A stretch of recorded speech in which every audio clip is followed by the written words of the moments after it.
This is the Crime Cafe, your podcasting source of great crime, suspense, and thriller writing. I'm your host, Debbie Mack.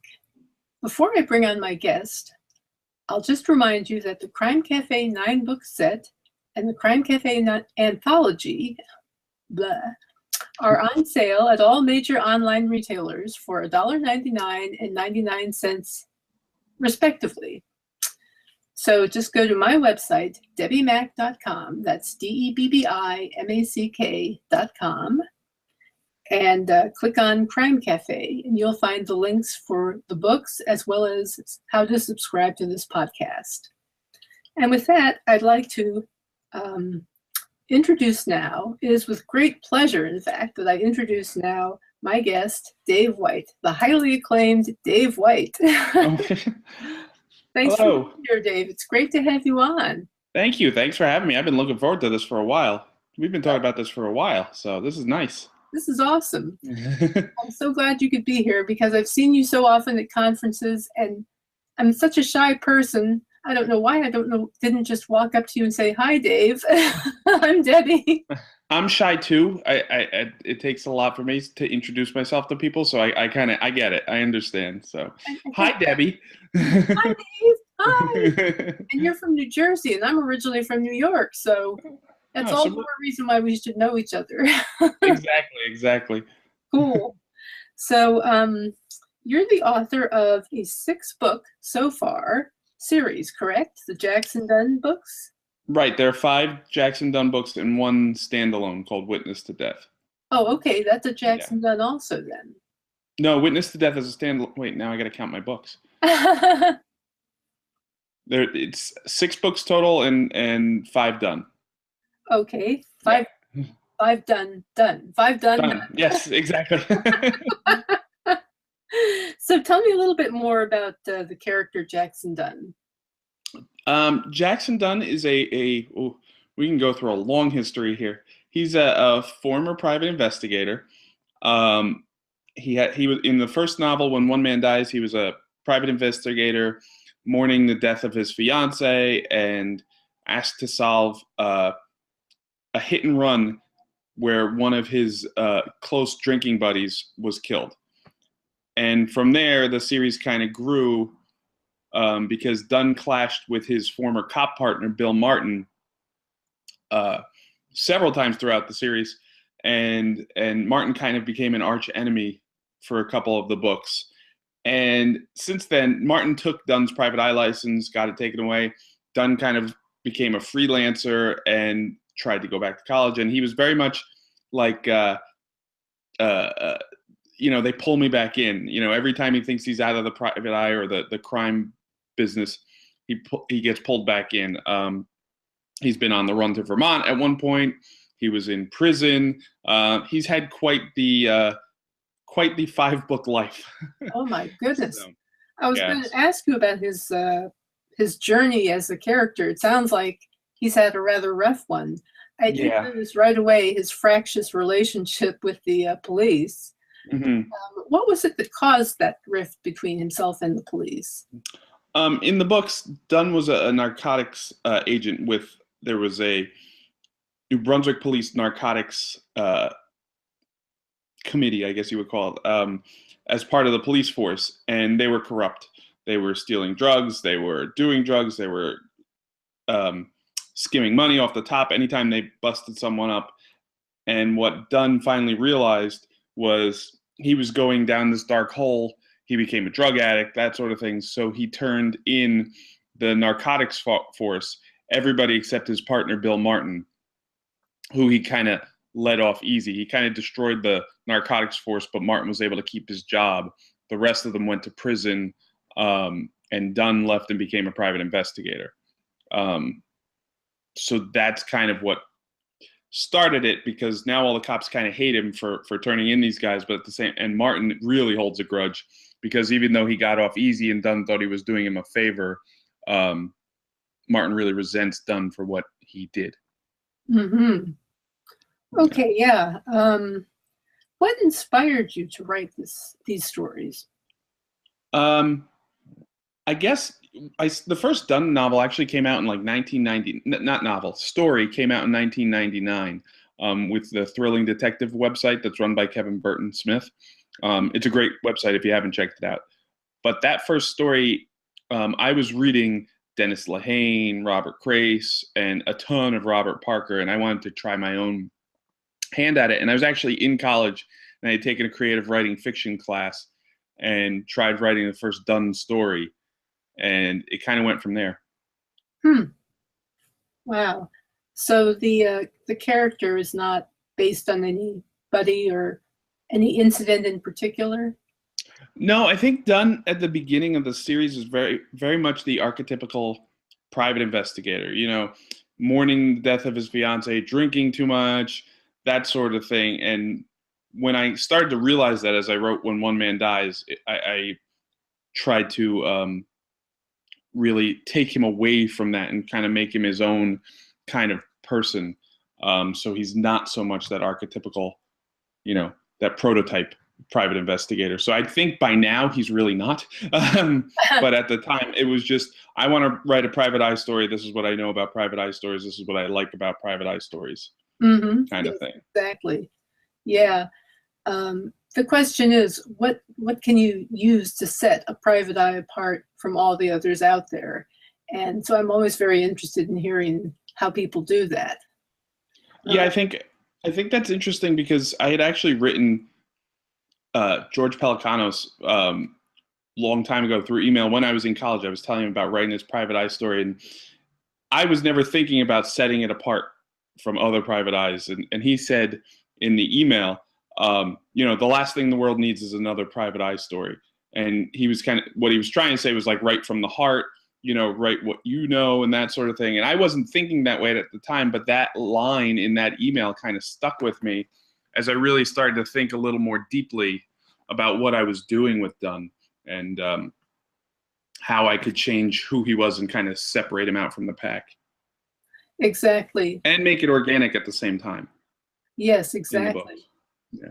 Something that reflects your voice and your outlook on the world and concerns, I assume. Yeah, I think there are a lot of, not even past deals with kind of New Jersey struggle with public education in a way when Chris Christie took over. And then I started playing with a lot of Dunn's past. The narcotic stuff was never really clearly defined. So I kind of dug into that a little bit and some of my thoughts with violence and that sort of thing and how violence, affects us. Yes. Yeah. These are all very topical and important issues. And it's the kind of thing I think that can be very well explored in crime writing. How do you feel? Yeah, I think that's what people do best. The best crime fiction, and I'm not saying I'm the best crime fiction, but somebody like Laura Lippman looks at a school shooting and does a fantastic job with it, or Pelecanos and the way he looks at the streets of Washington D.C. and it's not a political thriller. It's a hard-boiled crime story, and that deals with his concerns and that sort of thing. So, yes. That's what I like about them. Being from the same area, I can really relate with those stories very well. And I love the way Pelecanos takes DC and portrays it as a city as opposed to the capital of the U.S. Right. I like that about him. Yeah, I agree. Where do you anticipate taking the series in the future? Any thoughts on that? Not at the moment. I'm actually, the last book, Blind to Sin, kind of leaves Dunn and his on again, off again private eye partner, Matt Herrick, who was introduced later in the series, kind of in a place where we can take a break from them. Mm-hmm. And I'm looking to try my hand at some other standalone thriller type things. One that I actually wrote about for your blog, revising it. I'm not even ready to tell you what it's about just because of the revision that lies in front of me. But I want to take a look at some things in history that I've always been interested in. The shark attacks of 1916 is something I want to write about eventually. So I'm taking a little bit of a break from Dunn for now. We'll see where he and the rest of the kind of side characters in the series are when I'm ready to come back. But for right now, I needed a mental break because the series got very dark. Mhm. Sometimes you need to do that. Do Yes. something different, kind of cleanse your mental palate, so to speak. Yeah, I'm trying to write a fun book. That would be fun. I would love to write something comedic. Yeah. But So. let's see. I was going to ask you, thrillers. How do you go about writing a thriller as opposed to like a mystery series? How do you approach that? I have had a lot of trouble with standalones. I think it's because with the series and with Dunn, I know him so well that I can kind of anticipate his moves and kind of fill in the other characters around him. So I can write those books without outlining and without not 10 revisions, but like 3 or 4 drafts where I'm happy with it. My standalones have become massive rewrites every time. Witness to Death, I think I took 2 years to rewrite, and it's mostly because I have to figure out who the main character is, and that takes me a while to learn this new character. A lot of times, who I think he or she is in the first draft is not who they are in the last draft, and that was certainly true with Witness to Death. And now I'm kind of going through that with the book I'm working on now. It hasn't strayed as far as Witness to Death did. Witness to Death was supposed to be a funny little spy novel, and it turned into an action-packed, thriller. The book I'm working on now, the vision is still there, the structure is still there. I just have to figure out the main character and get him to work the way we're happy with. Kind of figure out who he is. Not get him to work. I don't want to say I'm shoving him into this plot, but figure out the book from who he is. Exactly. Sometimes you'll get an idea for a character and you'll want to create a story around them, but you're not sure what that story is. At least it looks that way for me sometimes. Yeah, I think that's absolutely. Story idea, and you don't really know the character. Yeah, I mean, with both books, I had an idea, kind of like an elevator pitch, and a kind of a idea of who the character was, but didn't really figure who they were till the third or fourth draft, which is kind of where I'm sitting right now. How much research do you do before you write or while you're writing? It depends on the book. Some of the Dunn books, the research has kind of happened organically in my life and have inspired the books. I remember once when I was just before I started working, I worked with at a concert, and I worked with state troopers, and these state troopers had just been to a workshop learning something about criminals, and they just couldn't wait to share it with whoever was around. So they told me and my friend about it. I'm like, that's going in the book. So, whereas the book I'm working on now, I've done a whole lot of research into, and I'm still researching 4 drafts in just to get an idea of the world I'm working in. The book I want to write about the shark attacks, I've read 2 nonfiction books, plenty of news articles and Wikipedia and everything, just to get myself in a place to start writing. So that's kind of the amount of research I do. Plus, I try to read a little bit in the genre, in the thriller genre, in the PI genre, something just to get my head right before I start to write. Yes, yeah, I know where you're coming from there. I think I have a general idea, but for the benefit of the listeners, please give me an idea of the writers who have most inspired you to become a crime writer. Oh, wow. Inspired your style. Yeah. Robert B. Parker is probably my number one influence. Laura Lippman has always been somebody I've followed for a long time and read everything she writes. Lou Archer, the Lou Archer series, Ross McDonald, was somebody I read a lot of and kind of made some conscious changes to not redo Lou Archer. Wanted to make my character more a character in the book, but those ideas of family secrets and the past coming back, I think you kind of shines through in my books as well. So those 3, I think, are people who really stick out to me. Those are great choices too, because the whole notion of family secrets is so wonderful. It's such a wonderful theme and topic to plumb in the crime fiction area. Yeah, I think you can really mine a lot from character and secrets, you know. Absolutely, I agree. So tell us about the comic book you're working on.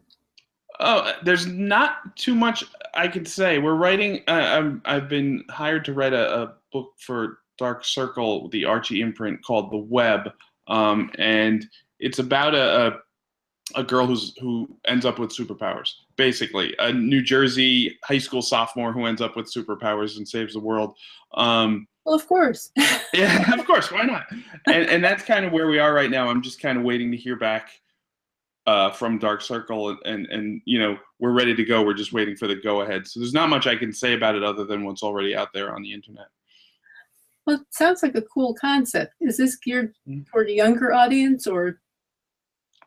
I think Alex Segura and I kind of view it as like a dark young adult novel in a way. You know, something a high school kid could pick up or an adult could pick up and read and get enjoyment out of it, kind of thing. If you read the other Dark Circle stuff, they all kind of do their own thing. Duane Swierczynski's Black Hood was like a dark noir crime novel.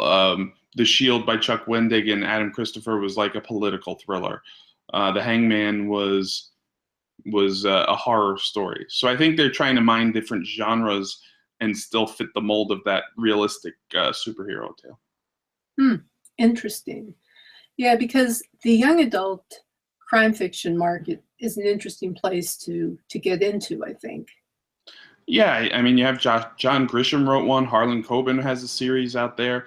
There's a lot of crime fiction authors or crime fiction that's out there for middle school and high school level kids. That's fun to read. As a teacher, I've read I love putting books in the hands of students. Those kind of books in the hands of students, because it's not, and I think it's not what they expect a lot of times. That's cool. Yeah, you'll have to give me some recommendations after this podcast. Definitely. You can give me some recommendations now if you like. Well, I can think of the Harlan Coben series. It's Myron Bolitar's stepson, long lost son. I don't remember exactly. His series is very well done. The Harlan Coben one, and John Grisham's Theodore Boone are the two that stick out. It's like Kid Lawyer. Those are the two that stick out that we gave to a lot of students that they really liked. I read that one, actually, the first one, I guess. I don't know if he has any more, but I think there are 3 of them. 3 of them. Okay, yeah, I've read one of them. So okay, yeah, I liked it a lot. It was fun and it was good. Yeah, and I loved the legal angle, of course. Yeah, being a former practitioner. Right. So, if you could pick anybody to play Jackson Dunn in a TV series or movie, who would you imagine playing the part? Oh wow. 10 years ago when the first book came out, we're coming up on a 10-year anniversary. We're like 16 days away. Well, congratulations. Or 18 days away. Thank you. I always pictured like a young Ben Affleck who kind of grows into grizzled Ben Affleck, kind of as he has done. I'm not sure modern who would be a good fit. I'm trying to think. There's somebody. I'm forgetting his name. I can see his face and I'm forgetting his name. He was in La La Land. Ryan Gosling. I think would have been a good fit a few years ago. He's got that kind of way to carry himself. But there's probably. I always like when movie casting goes with and against type at the same time. So like Casey Affleck as Patrick Kenzie, I thought was on the surface really not a good choice, but once the performance came in, he turned out to be perfect for Patrick in Gone Baby Gone. And I think about like Chris Evans was such a silly, the Human Torch, the guy from Not Another Teen Movie, and yet he plays this Captain America now as such a stand-up guys. So there's probably someone out there that I don't expect or picture as done that would probably do a really good job at the role with the role. Well, that's interesting. What about Matthew McConaughey? Matthew McConaughey's a little old, or I think he's a little too grizzled. I think he's a little old. Dunn is in his 30s. He started out as like a 27, 28-year-old. Yeah. He's just a real beat up 35-year-old. Oh my. Yeah. Well, I think I'm going to bring things to a close. Is there anything else you'd like to add before we finish up? I'll push the giveaway again that I wrote about for your blog. Feel free to email me, Dave@DaveWhiteBooks, and just enter Blind to Sin giveaway in the subject line, and we'll pick someone to give the latest Dunn novel to, or maybe a couple people. I think I have a couple copies. So that's the big thing. Blind to Sin is out now from Polis Books. Feel free to pick up a copy. Ooh. All right, Dave. All right, thanks, Debbie. Well, sure thing, Dave. It was great talking to you. You too. And, thank you so much for being here. Thanks for having me. Next time we see each other, we won't be too shy to say hello. Absolutely. Yeah. Absolutely. The next time I can get to VoucherCon. Same here. In any case, thank you everyone for listening. And before we go, again, just a reminder to check out the Crime Cafe link on my website, where you can find the buy links for the Crime Cafe 9-book set and the Crime Cafe short story anthology, as well as the sign up buttons to subscribe to this podcast. Perfect. Thank you. And with that, I will simply say thanks for listening, and I'll talk to you in 2 weeks.